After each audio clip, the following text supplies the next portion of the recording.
Olá pessoal, sejam muito bem-vindos ao nosso ProcCast e neste episódio nós temos um encontro aqui especial com o nosso convidado, Dr. Raifran Vieira, advogado, criminalista, e hoje nós vamos conhecer a história desse profissional que escolheu estar ao lado das pessoas justamente nos momentos mais difíceis.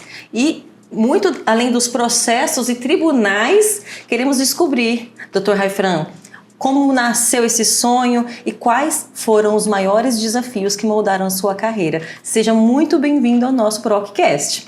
Muito obrigado. Eu agradeço muito o convite de vocês. Estou muito feliz de estar aqui. Assim, eu nascido em Gurupi, sempre tive Foi uma infância tranquila, foi tudo muito normal. Muito feliz, eu brinquei muito, corri muito na rua, joguei muita bola. Até brincamos aqui antes que meu sonho era ser jogador, só que faltava aquela coisinha pequena do talento, né? Sim. Então, desde que eu me entendo por gente que sabia que não ia ser jogador de futebol, fui apaixonado e entrando para essa área do direito, já desde muito novo. Então sempre quis? Sempre. Assim, eu comecei a trabalhar muito cedo. Eu comecei a trabalhar com 15 anos de idade e foi num escritório de contabilidade. E aí eu era office boy ali, fazia serviço de banco, então eu vivia aquele ambiente de contabilidade e eu brincava, eu falava assim, o que eu quero ser eu ainda não sei. O que eu não quero ser é contador, porque era muito monótono para mim. Era muito monótono, era sempre a mesma coisa, sempre escrita fiscal, sempre RH, tudo muito a mesma coisa. E eu falei assim, não, isso aqui não é para mim. E aí, dentro das oportunidades e do que eu via ali, eu falava assim, não, é o direito. O direito. Eu quero o direito.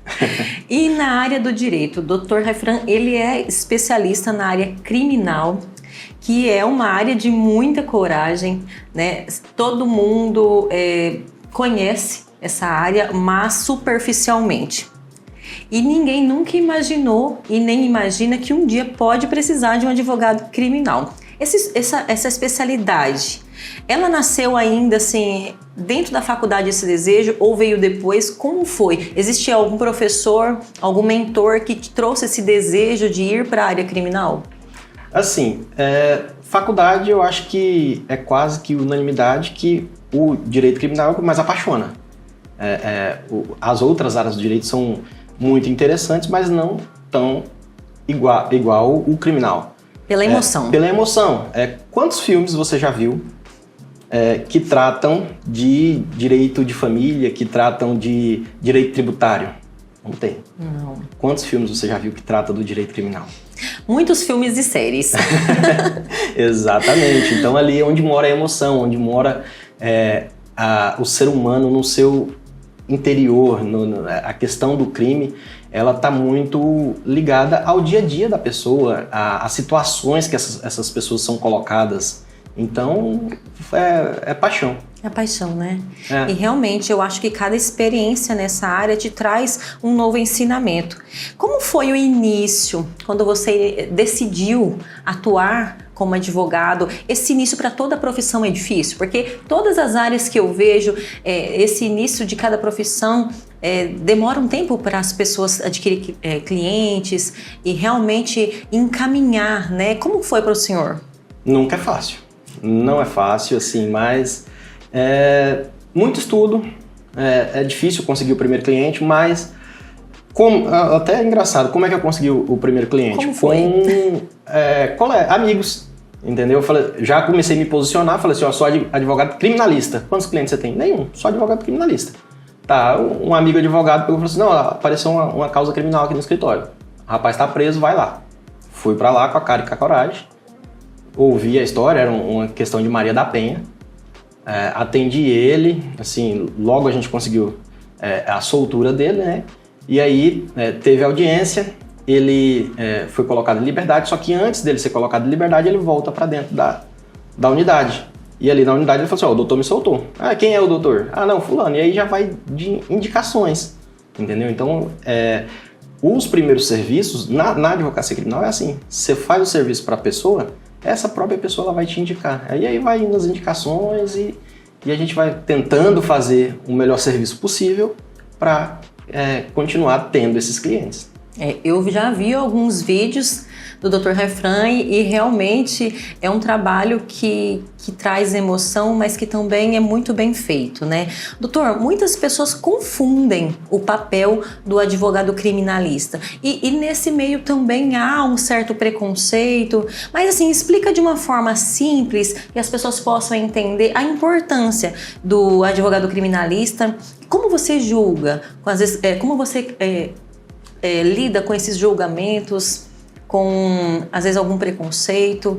Esse preconceito, ele vem dos advogados, vem da sociedade. Como que é isso na prática? É muito difícil essa situação, porque tem que se separar o advogado criminalista do seu cliente. Sim. O pessoal não consegue separar, muitas das vezes, né? Ele não consegue separar que você está ali defendendo a pessoa e os direitos da pessoa, e eles querem te colocar no mesmo balaio, no mesmo bojo, mesma posição. na mesma posição do cliente. Não é assim. Todo ser humano ele merece uma defesa. Então, se não for o advogado criminalista, vai ser um defensor público. O processo ele não anda sem alguém defendendo a pessoa que cometeu o crime. Então é necessário separar essas duas situações. Então, totalmente. Eu não ligo. Assim, se tem alguém que pensa, simplesmente eu não ligo. Não posso ligar para esses pré-julgamentos, esses julgamentos. A gente tem que fazer o nosso serviço, saber separar, né, cada caso e tocar em frente. Na sua expertise, nem tá na pauta, viu? Falei, surge, né? Sim.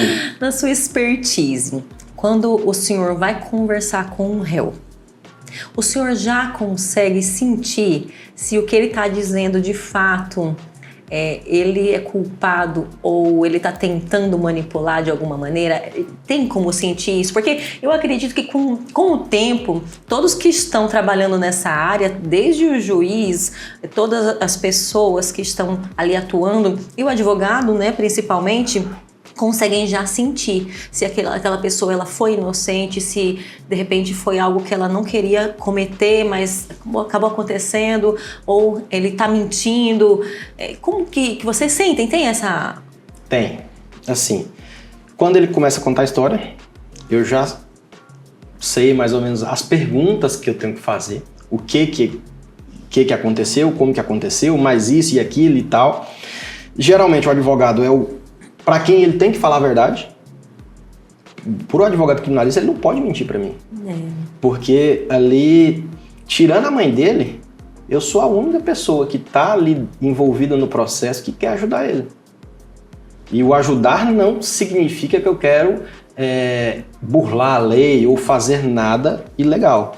Mas que, dentro do contexto dos fatos que aconteceram, o que pode beneficiar ele, o que pode prejudicar ele, se tem alguma coisa que ele fez que o beneficia, se não o beneficia. Então, tudo isso, ele tem que ser muito sincero com o advogado criminalista. Ele não pode mentir para o advogado. E aí cabe ao advogado se, dentro daquela verdade, ele consegue atuar no caso ou não. Já teve casos que o cara me contou a história e eu falei assim, não, esse caso aqui eu não quero. Então o senhor já negou algum caso? Já. Em alguma situação que o senhor viu que não... Já. Assim, no início de carreira é mais difícil. Porque você tá ali precisando de dinheiro, o cara bate na porta começando ali e chegou um caso muito sério, um caso estupro vulnerável.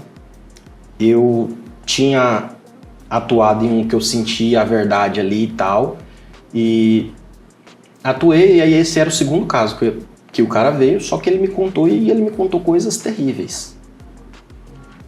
E aí eu peguei e falei assim, eu não atuo nesse caso. Não atuo, só que eu não falei pro cliente. Eu falei assim, eu não atuo. Eu falei assim, eu não vou atuar nesse caso. E peguei e cobrei 4 vezes o valor que eu costumaria cobrar. Ele nem piscou, ele falou assim, qual o seu Pix? Eu vou pagar e vou fechar com o senhor. E aí meu coração veio na boca, eu falei assim, meu Deus, o que eu faço agora? E aí eu parei, falei assim, ó, vamos lá, eu sou advogado. Se eu não fizer, o defensor vai fazer. Então, dentro de tudo isso que você está me falando aqui, essa é a melhor linha para você. A absolvição eu acho difícil. entendeu? Mas a gente consegue reduzir isso por causa disso, assim, essas situações. E aí teve que fazer. Tudo bem, tive que fazer. Só que hoje, aí eu já aprendi. Se é um caso que eu não quero fazer, sim, se é uma coisa que eu não quero fazer, eu não dou nem preço. Exato. Falo assim, olha, infelizmente isso aqui esse caso aqui eu não posso te ajudar. Mas assim como todo profissional, a gente amadurece. Sim. Então o senhor precisou também passar por situações para hoje saber até onde pode chegar o limite, né? E assim, eu até vi um dos vídeos do senhor que o senhor fala o que o senhor não faria. Mas no caso, por exemplo, de assassinato, a gente não sabe o que a gente vai passar. Então, assim, o que você falaria sobre esse caso? Existe, às vezes, as pessoas falam, mas, poxa, advogado criminal, ele vai defender bandido, né? Tem essa coisa. Tem. Mas, vou lançar aqui uma questão. Se eu moro hoje na fazenda, se acontecesse alguma coisa comigo, com meu filho, alguém ia cobrar, às vezes, ali naquela situação. Né? Então, assim, a gente nunca sabe o que pode acontecer. Houve casos também nessa maneira que o senhor fez realmente por honra? Sim, tem casos, tem crimes, na verdade, né, que são escolha da pessoa. A pessoa escolhe se ela vai vender droga, ela escolhe se ela vai assaltar uma loja. Mas o homicídio, por exemplo, tem casos de homicídio que o cara não escolheu. Não tem opção. Matar a pessoa. Ele não tinha opção. Ou às vezes ali pelo calor do momento, pela emoção, acabou acontecendo. E a lei prevê algumas diminuições e até absolvição em casos de legítima defesa, a violenta emoção, né, tem uma diminuição na pena, que seria o homicídio privilegiado. Então a própria lei prevê essas coisas que são do ser humano, que são coisas humanas que você está fazendo ali, que você não era o que você queria, mas você foi levado àquilo. Com certeza. É muito delicado, né? Esse assunto Sim. É muito delicado, só ali vivenciando um momento mesmo é que a gente sabe o que está acontecendo e é claro, tem muita gente ruim, muitas coisas horrendas acontecendo, mas tem muitas pessoas sofrendo, né? Sofrendo roubos, sofrendo assassinatos. E nós tivemos um caso essa semana muito polêmico e trágico, né? De uma criança que sofreu violência do próprio pai. E o senhor acompanhou esse caso, acredito que o senhor está nos grupos aí dos advogados criminais, acompanhando tudo muito de perto. E o que o senhor fala sobre esse caso? Qual que é a visão do senhor? Assim, é estarrecedor, né? Todas as notícias que saíram até agora, elas são, assim, inimagináveis. Eu não tenho palavras para descrever tudo isso que aconteceu. Eu entendo, aí são duas partes que a gente tem que separar. Eu como advogado, eu como pessoa. Eu não posso falar o que eu como pessoa gostaria que acontecesse, entendeu? Eu não posso falar eu como pessoa. Mas aí eu já tenho a parte técnica. Eu como advogado, respeitado o devido processo legal, respeitada a defesa que ele tem, entendeu? Vejo que a defesa dele ali vai ter um trabalho muito grande para tentar comprovar alguma coisa contrária do que tudo que já saiu. Mas se não comprovar, ele vai pegar uma pena ali de 30, 40 anos. Porque a pena para esse crime específico ela é de 20 a 40 anos. Entendeu? Então a gente tem que... É difícil separar essa situação, mas a gente tenta. Acaba com o emocional da gente. Acaba com o emocional.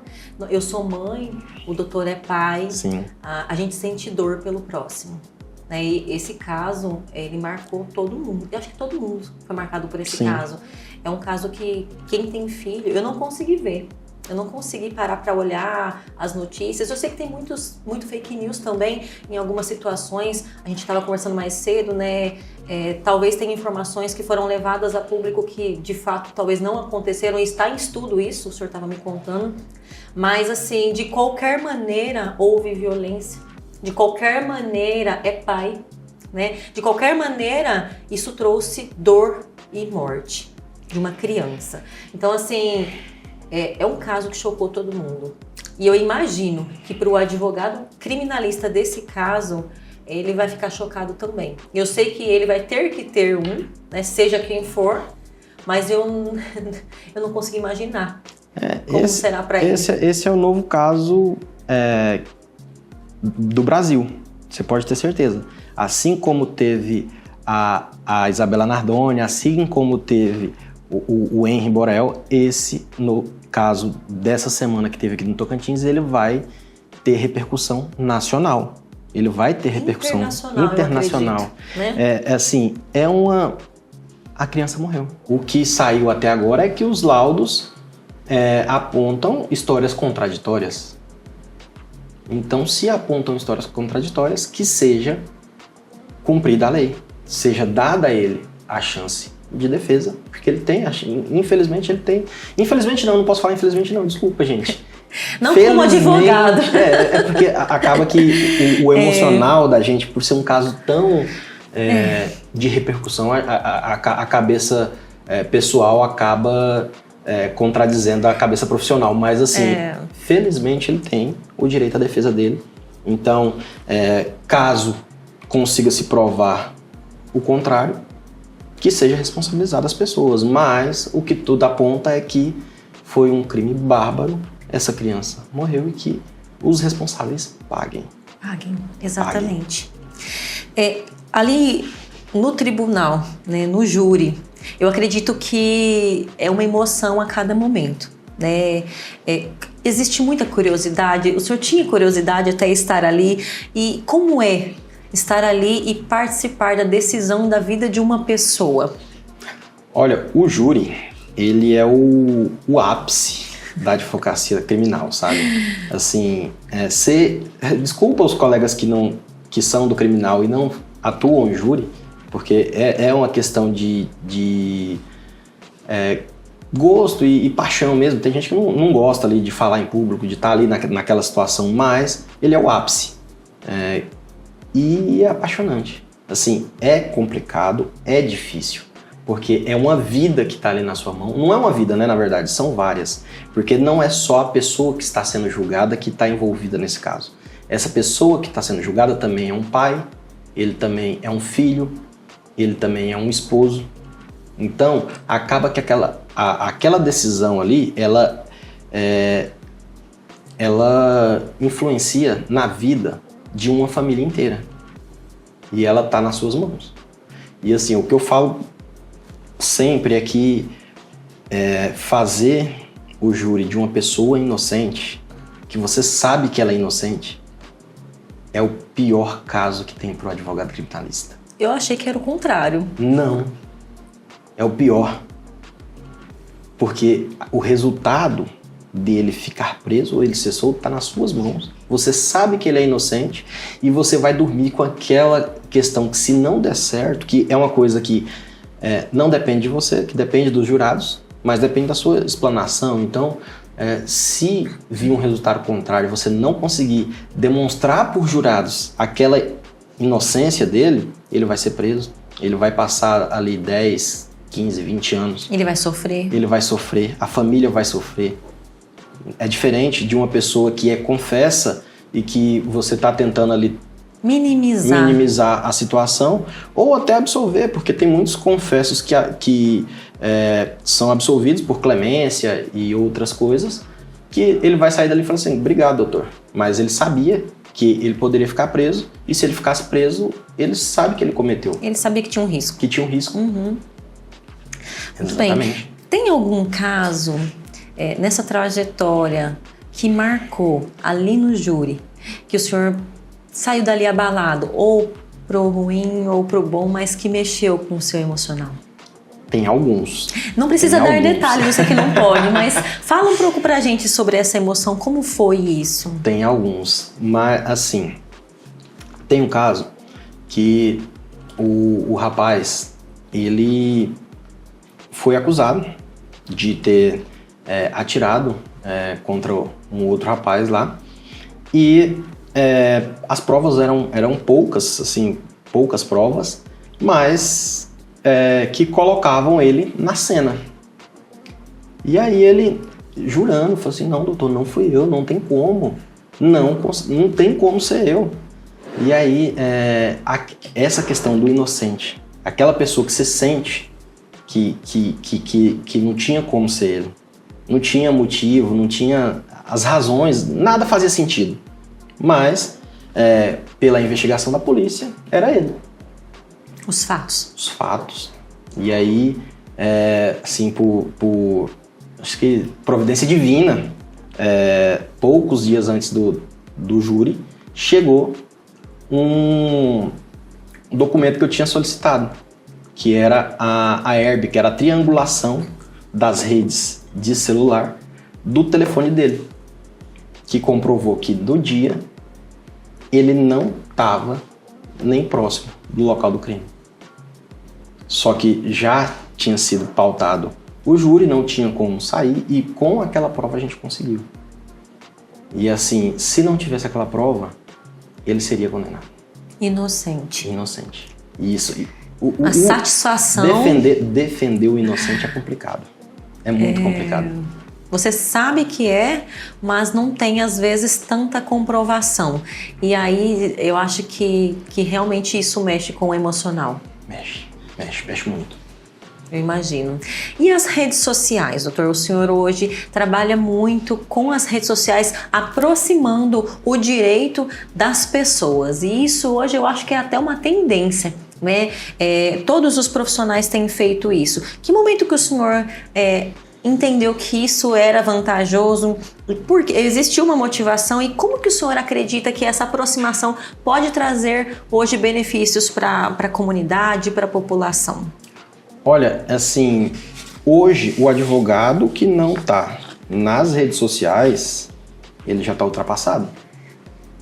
Hoje o seu escritório, ele não tem que ser mais num local de grande movimentação na cidade. Ele tem que ser na internet, porque a maior movimentação de pessoas hoje é na internet. Todo mundo está atrás de uma tela. Todo mundo passa a maior parte do tempo nas redes sociais. Então, se o advogado não se posicionar nas redes sociais, ele já está ultrapassado. Tá perdendo, né? Tá perdendo. E, de fato, as pessoas entenderem como funciona, né? Por dentro, vamos falar assim. Exatamente. Como é realmente o trâmite, como é a experiência de viver essa realidade. E essa aproximação realmente, às vezes, desconstrói alguns paradigmas, aproxima da experiência com o advogado e, inclusive, faz com que outras pessoas que às vezes estejam na área do direito gostem da área criminalista, por exemplo, no seu caso, ou de outros que atuam também nas redes sociais. Isso acaba gerando conexão, né? Sim, eu faço muito aquela questão das caixinhas de pergunta. Eu gosto muito das caixinhas, por quê?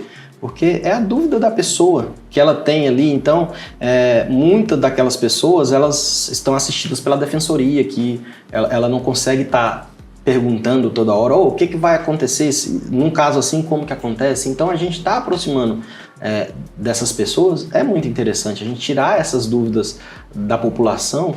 É muito bom. E aí, assim, tem muitas caixinhas que eu vejo aquela situação e falo assim, nossa, isso aqui eu tenho que estudar. Então isso é bom para mim também. Porque quando eu tô respondendo a pergunta, eu também tô estudando e tô aprendendo. E isso para mim é o essencial. Tá sempre aprendendo. Com certeza, é verdade. Vou fazer agora um quadro com o senhor que a gente chama de ping-pong. Então eu vou fazer algumas perguntas e a regra é simples. O senhor vai responder com uma frase curtinha ou uma palavra. Então, assim, a primeira coisa que vier, o senhor fala pra gente, tá bom? Pode ser uma frase curta, mas tem que ser algo bem curto. Tá. A justiça é? Complicada. Complicada. Mas também pro senhor é uma paixão, né? Quando é justiça? A família? É a base. É a base. É porque a gente luta todos os dias, né? Verdade. O tribunal do júri é? Uma paixão. Uma paixão. É uma paixão. Coragem. Necessário.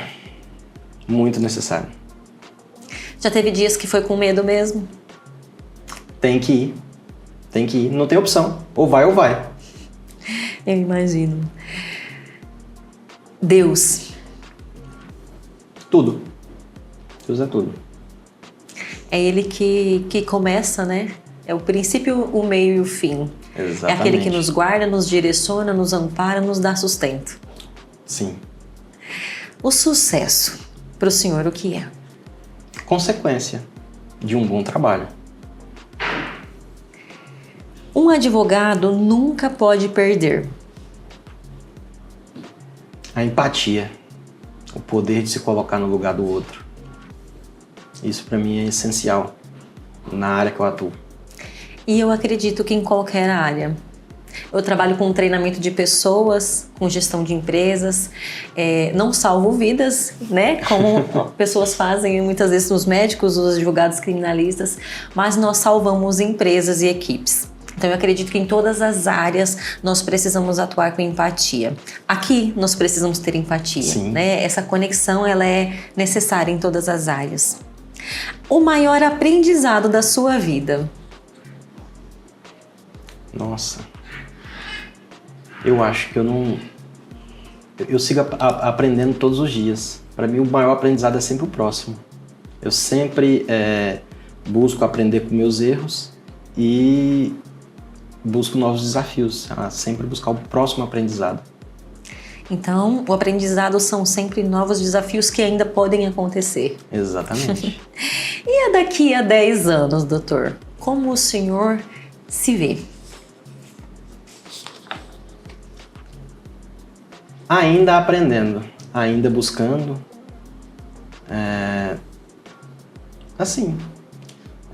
sempre tentando melhorar, como profissional e como pessoa. Dr. Raifran, de tantas experiências que o senhor teve, de tantas coisas que o senhor vivenciou, tantas pessoas que o senhor viu em situação de calamidade, vamos falar, né? O que o senhor deixaria de mensagem para a nossa sociedade como ela está hoje? Olha, não desista. Por mais difícil que você ache que sua vida tá ali, não desista, tá? Levanta. Não há nenhuma tempestade que dure para sempre, né? Ela é sempre passageira. Então, às vezes a pessoa acha que está sem saída, que não tem mais o que fazer, e não, sempre tem uma saída, tudo passa. Tenta se reinventar às vezes, nascer de novo igual uma fênix, às vezes é necessário. Então, às vezes você está com um parente preso, você está, o filho, o marido, ou você mesmo está passando por uma persecução penal e se vê ali com a vida acabada. Não, não acabou. Tudo vai passar.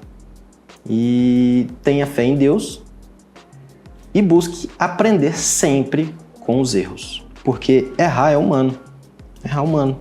Mas permanecer no erro é burrice. Então, você tem que aprender com os seus erros e buscar ser sempre uma pessoa melhor. Com certeza.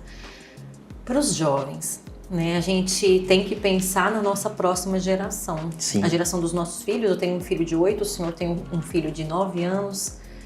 Mas nós temos que pensar no que vem daqui a um tempo. Então, assim, existem os pais que precisam ter consciência e existem os jovens que estão começando. E o que o senhor, diante de tantas atrocidades que a gente vê, o que o senhor traz de mensagem para esses pais e para esses jovens? Para os pais, eu trago um pedido para que cuidem dos ciclos de amizade dos seus filhos. Porque eu, como advogado criminalista, vejo que a maioria dos jovens que entram no mundo da criminalidade é por causa do meio que ele vive, dos amigos que levam ele para aquela situação, entendeu? Então os pais têm que ser muito vigilantes com quem são os amigos, com quem seu filho está andando. Isso é bíblico, né? Me diga com quem tu andas que eu te direi quem tu és. Então, essa situação, os pais têm que estar muito de olho. E o jovem se prepare, busque a Deus e tenha consciência, é difícil, mas tenha consciência de que suas atitudes, às vezes inconsequentes, têm consequências. E você tem que estar de olho nessas situações. Só contribuindo um pouquinho com essa última parte, a gente já foi jovem, né? Sim. Hoje eu estou no meu auge dos meus 40 anos, mas já fui jovem e eu aprendo até hoje. Assim, até hoje, às vezes, a gente ainda comete erros. Sempre, né? Sempre. Mas assim, quando a gente é jovem, nós somos totalmente inexperientes. Às vezes a gente tem inteligência, somos sabidos, mas totalmente sem experiência e desestruturados, né? Então, ouvir os mais velhos, conhecer a realidade dos mais velhos, conhecer pessoas que estão vivendo essas experiências, profissionais de áreas que tragam experiências. E aí surgiu agora, doutor, até assim, não sei se já existe aqui em Gurupi, mas pode ser até um case de projeto social de sucesso, pessoas como o senhor e outros profissionais, promotores, juízes, fazer mobilizações através de palestras, algo assim, para jovens, para falar como é esse mundo, fora do que eles veem. Né? Porque sim, aí você trazendo experiências para eles, eles vão entender que não é esse mundo que eles querem.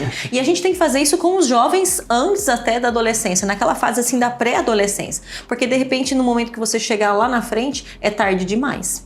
Exatamente. Falo isso porque já palestrei em escolas e palestro até hoje. E a gente vê muitos jovens que precisavam ter um tipo de atenção antes. Né? E todos nós dessas áreas de humanas, palestras, todas as áreas, podemos contribuir com a sociedade, tirar um tempinho nosso e contribuir, né, com as escolas, contribuir com várias igrejas, cada um dentro da sua atuação, para levar essas mensagens e tentar fazer com que os nossos jovens não cometam tantos erros como os que a gente tem visto. Perfeito. Né? Sim. Então assim, fica essa mensagem nossa aqui, doutor, depois de ouvir tantas coisas, ouvir a sua história, né? E isso me traz emoção. Fica claro que a advocacia criminal, ela vai muito, então, além dos processos, da burocracia, ela tem toda uma emoção, né? Seja ela boa ou ruim, mas você se envolve com as pessoas sim, emocionalmente. E isso exige muita coragem, dedicação, humanidade, né? E também o compromisso com a justiça. Então assim, eu fico lisonjeada de recebê-lo aqui, de ter essa construção, de levar conhecimento para as pessoas. Tenho certeza que muitas pessoas vão nos assistir e ter uma percepção sobre o direito criminal. E para mim foi realmente uma construção, foi algo que hoje eu tô levando muitos aprendizados, uma visão diferente. Então assim, obrigada pela confiança, pela participação e pela oportunidade de termos esse momento. Agradeço de coração a ProcCast, em nome da Procnost e da Track 2 Studio, agradece aqui a sua entrevista. Eu que agradeço o convite, fico lisonjeado pelo convite. Muito obrigado. Pessoal, e nós estamos todas as quarta-feiras, às 19 horas no YouTube, com a nossa transmissão ao vivo, levando os podcasts para você. Fiquem de olho para não perder nenhum episódio. Muito obrigada, doutor. Até mais. Obrigado. No momento de crise, você vai comprar de quem você não confia? Eu sou Jair Lima, diretor executivo do BNI, a maior organização de network profissional do mundo, e eu fui chamado aqui para falar um pouco sobre vendas em tempo de escassez de tudo, né? Então, principalmente da nossa parte mais importante da empresa, que é o calcanhar de Aquiles, que é vender. O BNI está chegando em Gurupi, o BNI já está em Araguaína, Porto, Paraíso, Palmas, né? No Brasil aí, em 500 cidades. Nós estamos abrindo o BNI aqui em Gurupi, fazendo reuniões ASIG. E se você é empresário e quer crescer, quer vender, quer exponenciar o teu negócio aí no próximo ano, que não vai ser um ano fácil, procure os membros do BNI no BNI Magno, no Instagram, que a gente vai te dar mais informações e te convidar para uma reunião formal, presencial, para você fazer network profissional, não é clubinho não, de trocar cartão com os empresários de Gurupi, e tenho certeza que vai ser um sucesso o BNI aqui na cidade.